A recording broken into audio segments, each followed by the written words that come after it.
and welcome to Conscious Curiosities, where we unlock the wisdom of the universe which lies within us. I'm Maria Luz, your host, an astrologer, certified hypnotist, and psychic medium. Today's topic is aspects.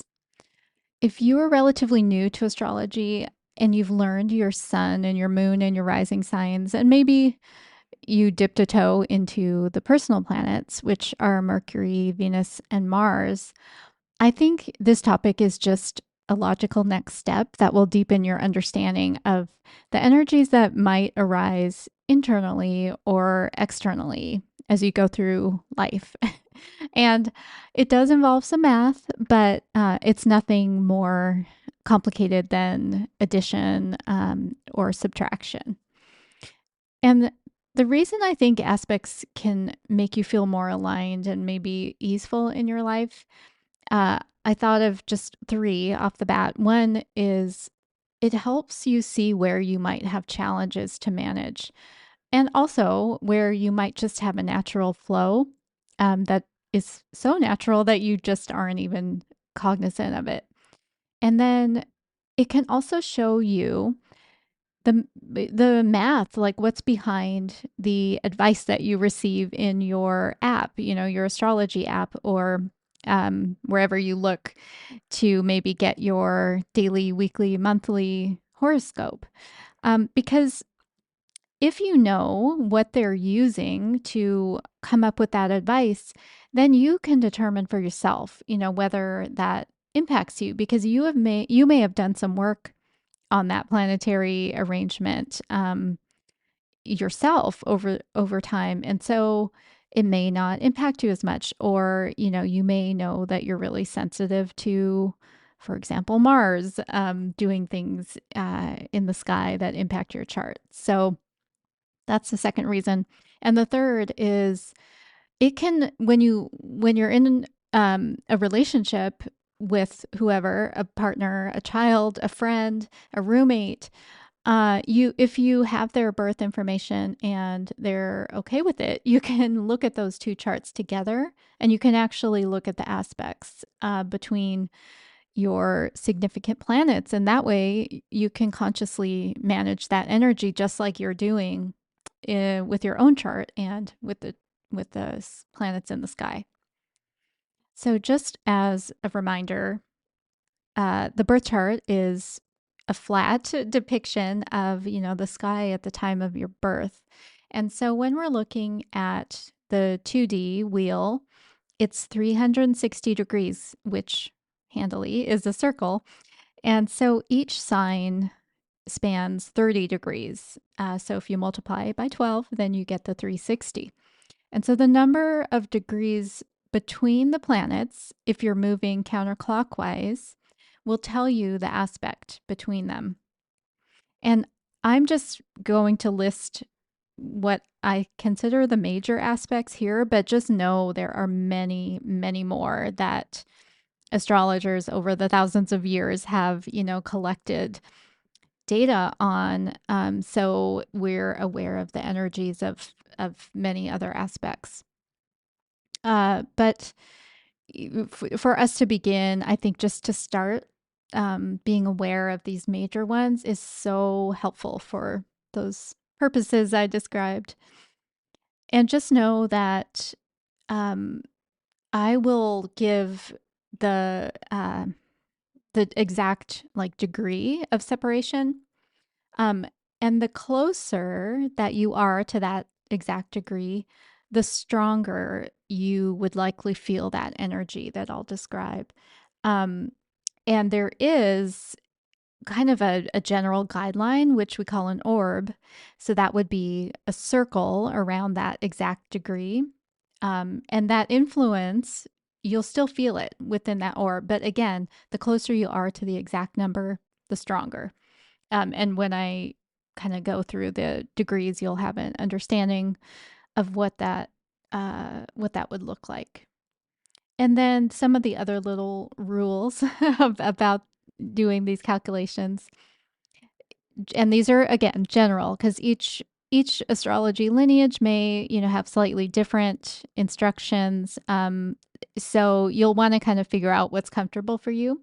And if you're using an app, they have default settings that do this for you.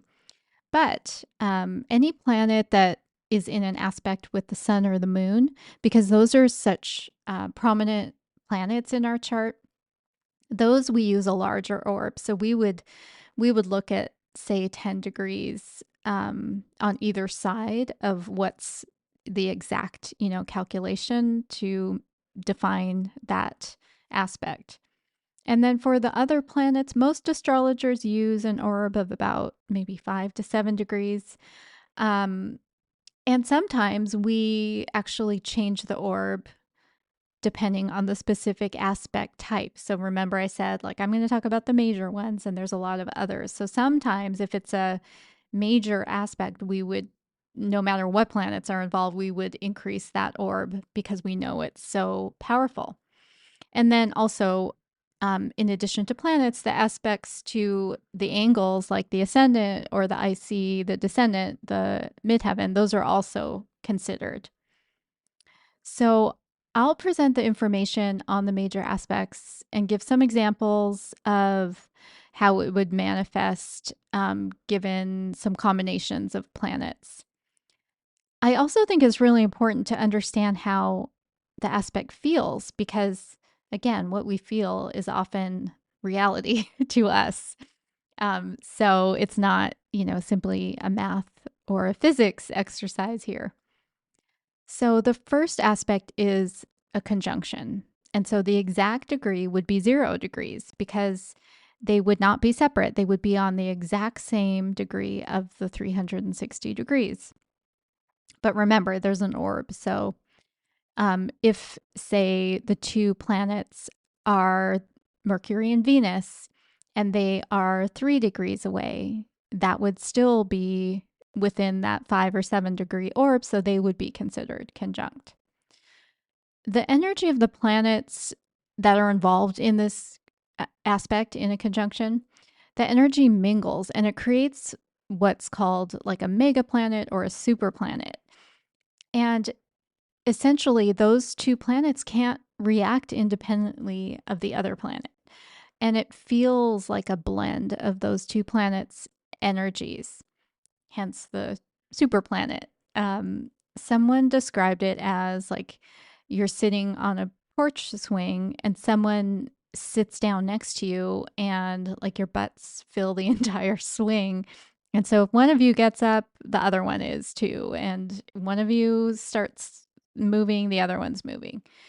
So if one planet is aspected, but maybe the other is not quite in the orb, it'll still feel it. The other will still feel it because they are just conjoined. Okay. The next aspect is a sextile, and this is 30 degrees or 330 degrees. And this one is more subtle. So there's not an obvious ability for cooperation between the energies, but it exists. And often, like some kind of external circumstance is needed to activate this. But it's really good to kind of understand where you have these because it could be an untapped resource for you. Then we come to the square, which is 90 degrees or 270 degrees. And for this, it means there's a serious challenge. And unless it's worked out, it really prevents either planet from expressing its energy in the typical way that it would or the typical strength that it would. And until this is managed, it feels really frustrating. It's like you keep repeating the same pattern and you just don't know why. And then we come to the trine, which is 120 degrees or 240 degrees. And there's an easy flow of energy between the two planets in this aspect. And it may be so easeful that it could become a weak spot if one of the planets involved is, say, it's significantly challenged by a transiting planet that makes a square or an opposition. Because there's that easy flow, then that challenge might end up also activating that other planet. It's almost like you can't turn off the flow of energy between those two. Then we have an inconjunct or the quincunx, and that is 150 degrees or 210 degrees. There's an adjustment to be made, a lesson to learn about the less obvious energy of the planets involved. It's kind of like there's a hidden agenda to decode, and it can feel like something is like just out of your perception or something's sneaking up on you. Then there's an opposition, which is 180 degrees. There's an obvious confrontation here and a need to acknowledge each planet's energy and then negotiate a manner of existing for the highest good of the situation or the individual. But it may feel like a flip flop or a constant imbalance until that negotiation is consciously made. And there are plenty of caveats, of course, like I always say, because you have to take the whole chart into consideration.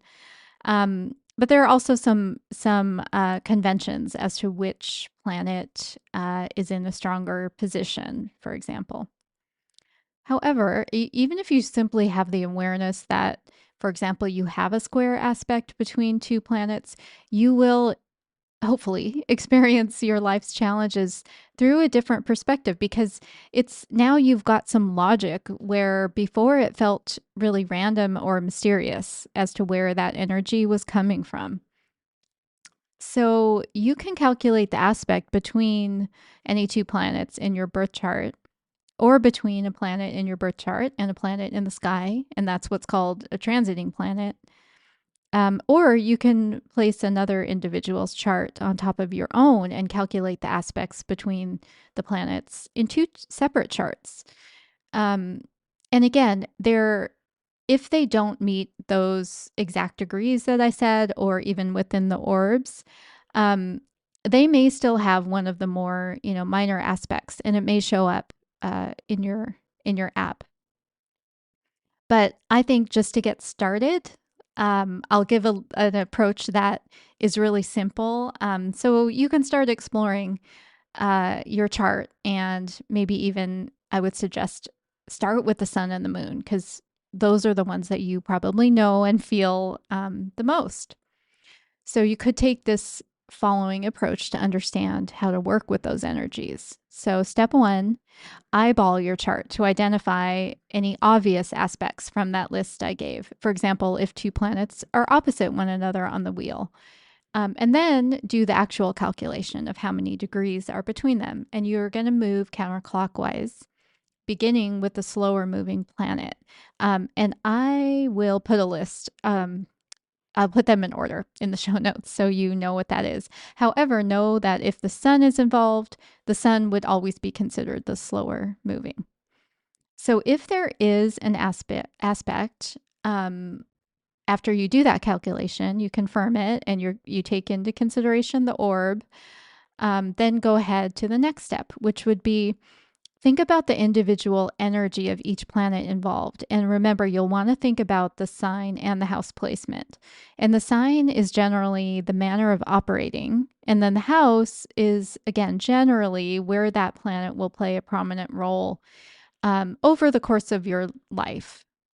And then consider the activation that this aspect introduces to those two planets and how this might manifest. And I'll give two examples here. One I just call the full moon person. So I see this quite a bit, and maybe I attract these people. And this is the configuration where there was a full moon when you were born, and the sun and moon are in opposition to one another because that's what the full moon is. And so the sun is your ego self or your conscious purpose, while your moon is your emotional self. And the sun generally wants you to shine in the house that it resides and using the gifts via the sign that it's in. And the moon generally wants to keep you safe and healthy and comfortable, especially in the area of life by the house it resides in and in the mode of its sign. So I'm going to use one of my son's charts, and I slightly fudged it a bit just to make the math work out. But I'm going to use him as an example. And his sun is at 6 degrees Virgo in the 11th house. and his moon is at 15 degrees Pisces in the fifth house. So going counterclockwise from his sun to his moon, I calculated 189 degrees. So that's just within that 10-degree orb for an opposition. And his sun's agenda by the house and the sign would be to be in groups. That's an 11th house thing. And it would be serving them, mentoring them, keeping them organized. Those are all Virgo things. And for the highest good of all, that's another typical 11th house thing is really kind of this social progression. And then his moon's agenda is to creatively express himself. That's a fifth house thing through music, imagination, and spirituality, which are all Pisces things. And his conscious negotiation involves having boundaries on how much he gives of himself to the various groups, because there are a lot that he's involved with, in order to leave energy and time to create in the solitude he needs to be in that world of his imagination. And if he's in a time period where this is not managed, he can tend to just hermit himself away and be kind of furiously creating. And then he could slide to the opposite polarity and just be with his friends and other groups 24/7 as that person who's keeping everything's humming by adapting to the group's needs. And then example 2 is the super planet or the mega planet person.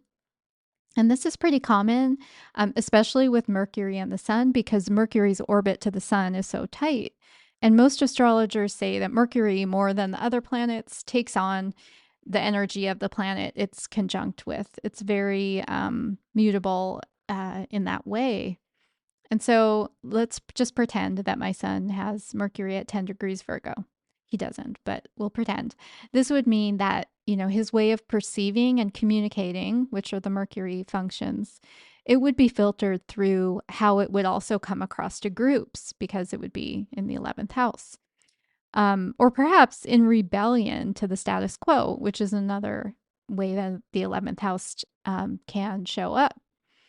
And the mode would be this technically precise, which is Virgo, and likely differential to others, which can also be Virgo. So the mode would be this communication in a technically precise, maybe differential to the group way. And then if this were combined, with the sun into a mega planet, it might be someone who is the spokesperson for the group, or it could be someone who, say, analyzes by thinking and writing or giving talks about group related dynamics or issues. And I checked astroseek.com just for some examples of conjunctions. And since I was thinking about musicians because of my son, I looked up those that have Venus, which, Venus rules the throat and therefore, and the senses, and therefore singing. And I looked up conjunctions of Venus with Neptune, which Neptune is about, music and imagination. And I found Leonard Cohen, Tom Petty, and Joni Mitchell all have that Venus and Neptune conjunction.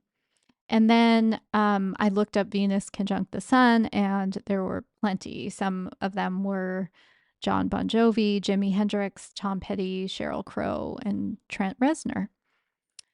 And so those were the two examples. But I also wanted to point out the square aspect because it is said to provide the greatest challenge, but also the greatest opportunity for growth. And I've definitely found this to be true because I have Neptune square to my sun, and this can manifest as a compulsion for escapism, especially using alcohol.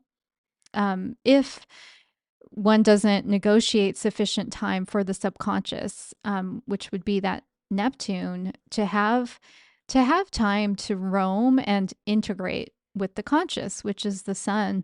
And so definitely there were things in my subconscious and even unconscious that I didn't understand when I was young. So I turned to escaping. And then it just, became a habit to escape and not really pay attention to my subconscious or my unconscious.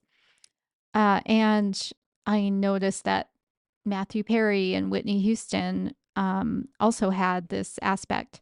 And so does Drew Barrymore, who is now sober. So that's just a little bit of information to get you started on aspects in your chart or on understanding what's behind the horoscopes that you read. And I hope this empowers you to become consciously curious about aspects. And if you have any comments, you can always email me info@marialuz.online. I think some of the apps where you have the podcast have an option for you to leave a text as well. Visit my Substack and find the written analysis and some other free tools. I'll put that link in the show notes. And as always, I would love to have you as a client. You can schedule via the link to my website that I will also put in the show notes. Have a great day out there, and we will talk to you next week.